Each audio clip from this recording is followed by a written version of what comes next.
नमस्कार दोस्तों, प्रधानमंत्री नरेंद्र मोदी की सरकार की तरफ से संसद में एक बिल लेकर आया गया है जिससे हड़कंप मचा हुआ है। जी हां दोस्तों, ड्रीम 11 जैसे ऑनलाइन गेम्स पर अब आप टीम नहीं बना सकेंगे। ऐसा करने पर जेल और लाखों का जुर्माना भी देना पड़ सकता है। आइए हम विस्तार से आपको इस खबर के बारे में बताएंगे, तो कृपया वीडियो में लास्ट तक बने रहें और चैनल को भी सब्सक्राइब कर लें। दरअसल केंद्र सरकार संसद में एक नया बिल लेकर आई है, ऑनलाइन गेमिंग बिल नाम करके। इस कानून के तहत ड्रीम 11 जैसे रियल मनी गेमिंग ऐप पर बैन लगने वाला है। अब इन पर टीम बनाकर पैसे नहीं लगाए जा सकेंगे। हालांकि BGMI और कॉल ऑफ ड्यूटी जैसे ई स्पोर्ट को कानून के दायरे से बाहर रखा गया है। केंद्रीय कैबिनेट की मंजूरी के बाद बुधवार 20 अगस्त को केंद्र सरकार ने लोकसभा में promotion and regulation online gaming bill 2025 पेश किया, जो कि पास हो गया। अब यह बिल राज्यसभा में जाएगा, फिर राष्ट्रपति की मंजूरी के बाद कानून बन जाएगा। इसके तहत रियल मनी गेम को लेकर तमाम नए नियम बनाए गए हैं। किसी भी व्यक्ति या कंपनी द्वारा ऑनलाइन मनी गेम को ऑफर करना, उसका प्रचार करना या किसी भी तरह इस गेमिंग में मदद करना बैन होगा। कोई भी ऑनलाइन गेम जिसमें एंट्री फीस या किसी भी तरह के पैसे जमा करने होते हैं, उसे ऑनलाइन मनी गेम माना जाएगा, भले ही इसमें जीत के लिए किस्मत या फिर स्किल के इस्तेमाल का दावा किया गया हो।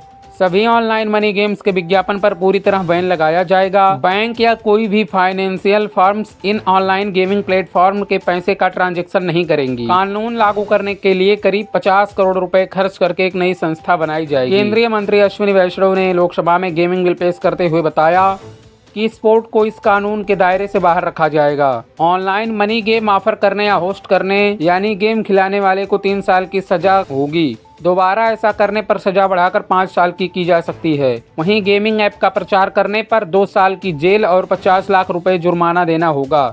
ऐसे में गेमिंग कंपनियों के मालिक और मैनेजर्स को गिरफ्तार करके मुकदमा चलाया जा सकता है। इसके अलावा ऐसी ऐप्स में पेमेंट करवाने वाले बैंकों और फाइनेंशियल कंपनियों के खिलाफ भी कार्रवाई की जा सकती है। चलिए अब आपको बताते हैं ऑनलाइन मनी गेमिंग आखिर क्या है और ये ई स्पोर्ट से अलग कैसे है। भारत में वीडियो गेम्स की शुरुआत टीवी स्क्रीन या गेमिंग डिवाइस पर खेले जाने वाले गेम्स से हुई थी। बाद में ऐसे ही कई गेम्स ऑनलाइन भी खेले जाने लगे। इनमें से कुछ मशहूर गेम्स जैसे PUBG और BGMI है। आमतौर पर इन गेम्स को खेलने के लिए कोई एंट्री फीस नहीं देनी होती है, ना ही इन्हें खेलने पर जीतने वालों के लिए इनाम की रकम रखी जाती है। इन गेम्स को ई स्पोर्ट कहा जाता है। वहीं बीते कुछ सालों में ऑनलाइन गेमिंग के दायरे में एक नई इंडस्ट्री शामिल हुई, रियल मनी गेमिंग यानी RMG इंडस्ट्री। एक लाइन में कहा जाए तो इस इंडस्ट्री का बिजनेस मॉडल है गेमिंग ऐप पर पैसा लगाकर ऑनलाइन कोई गेम खेलना और जीतने पर कमाई करना। नए कानून के तहत सरकार इन्हीं गेम्स पर बैन लगाने की तैयारी कर रही है।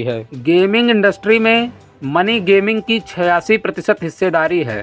पूरी दुनिया में सबसे ज्यादा 20% यानी करीब 59 करोड़ ऑनलाइन गेमिंग यूजर्स अकेले भारत में हैं। इनमें से 14.8 करोड़ लोग ऐप्स पर गेम खेलने के लिए पैसे खर्च करते हैं। भारत में करीब 1900 गेमिंग कंपनियां एक्टिव हैं। भारत में ऑनलाइन गेमिंग ऐप्स को 860 करोड़ बार डाउनलोड किया गया है और हर ऑनलाइन गेमिंग यूजर सालाना करीब 1848 रुपए ऐप्स पर खर्च करता है। 2024 में भारत का गेमिंग मार्केट 31,500 करोड़ रुपए का था, जो 2029 तक बढ़कर 78,000 करोड़ रुपए होने का अनुमान है। इसमें से करीब 86% रेवेन्यू सिर्फ RMG इंडस्ट्री का है। वहीं 2025 में भारत में ऑनलाइन बेटिंग यानी सट्टेबाजी का मार्केट 18,700 करोड़ रुपए होने का अनुमान है। अब आपको बताते हैं कि रियल मनी गेमिंग पर सरकार शिकंजा क्यों कसना चाहती है। नए कानून के जरिए सरकार fantasy sports, poker, rummy, online lottery, सट्टेबाजी जैसे गेम्स पर बैन लगाना चाहती है। IT मंत्रालय के मुताबिक ये कानून नौजवानों को रियल मनी गेमिंग का शिकार होने से बचाएगा, जो पैसे कमाने का भ्रामक दावा करके युवाओं को लुभाते हैं। इसके अलावा इन गेमिंग प्लेटफॉर्म्स के जरिए टेरर फंडिंग और मनी लॉन्ड्रिंग पर भी रोक लग सकेगी। दरअसल रियल मनी गेमिंग इंडस्ट्री पर सट्टेबाजी, जुए की लत लगाने और पैसे की धोखाधड़ी जैसे बड़े आरोप लगते हैं। ल्यूमिकाई की रिपोर्ट के अनुसार देश में फैंटेसी स्पोर्ट ऐप के 43% यूजर्स की उम्र महज 18 वर्ष से 30 वर्ष की है। ये लोग फैंटेसी स्पोर्ट में रोजाना करीब 55 करोड़ रुपए लगा रहे हैं। बेंगलुरु के national institute of mental health and neuro sciences में मनोविज्ञान के प्रोफेसर डॉक्टर मनोज शर्मा कहते हैं, यूजर्स उत्सुकता के चलते रियल मनी गेमिंग प्लेटफॉर्म से जुड़ते हैं, लेकिन धीरे धीरे वे जुए के जाल में फंसते जाते हैं। ऑनलाइन ऐप्स पर बैटिंग यानी सट्टेबाजी के प्लेटफॉर्म पर टेरर फंडिंग के भी आरोप हैं। भारत की फाइनेंशियल इंटेलिजेंस यूनिट की 2022 की रिपोर्ट में कहा गया कि गेमिंग प्लेटफॉर्म पर 2000 करोड़ रुपए का लेन देन ऐसा था जिसमें से ज्यादातर पर टैक्स नहीं लगा। इसका इस्तेमाल कहाँ हुआ इसका पता ही नहीं चला। 2022 में ईडी ने ई नगेट्स नाम के चीन से ऑपरेट होने वाले एक प्लेटफॉर्म से 17.82 करोड़ रुपए कैश और 22 करोड़ रुपए से ज्यादा के बिटकॉइन जब्त किए। चीन से ही ऑपरेट होने वाली फीविन ऐप ने क्रिप्टो करेंसी वॉलेट और फेक खातों के जरिए भारतीयों के 400 करोड़ रुपए लूटे। फीविन की तरह ही परीमैच नाम की बेटिंग ऐप साइप्रस से संचालित होती है। भारत में ये 2021 में लॉन्च हुई। इस पर टैक्स चोरी के अलावा मनी लॉन्ड्रिंग के आरोप लगे। इसी तरह महादेव बेटिंग ऐप पोकर और क्रिकेट में सट्टेबाजी के गेम खिलाती थी। इस ऐप के कुछ भारतीय प्रमोटर यूएई से थे। ईडी ने इस ऐप के जरिए 40,000 करोड़ रुपए की मनी लॉन्ड्रिंग का खुलासा किया था। सरकार का कहना है कि अगर किसी भी गेम में एंट्री फीस, लोगों को जीत का लालच देकर या किसी दूसरी चीज के नाम पर पैसा लगाया जाता है तो उस पर बैन लगाया जाएगा। वहीं फ्री टू प्ले और सब्सक्रिप्शन बेस्ड गेम को छूट इसलिए दी गई है क्योंकि इनमें पैसों का दाव नहीं लगता। यानी अगर आप ऑनलाइन गेम सिर्फ मनोरंजन के लिए खेलते हैं तो नए कानून में इस पर कोई रोक नहीं है।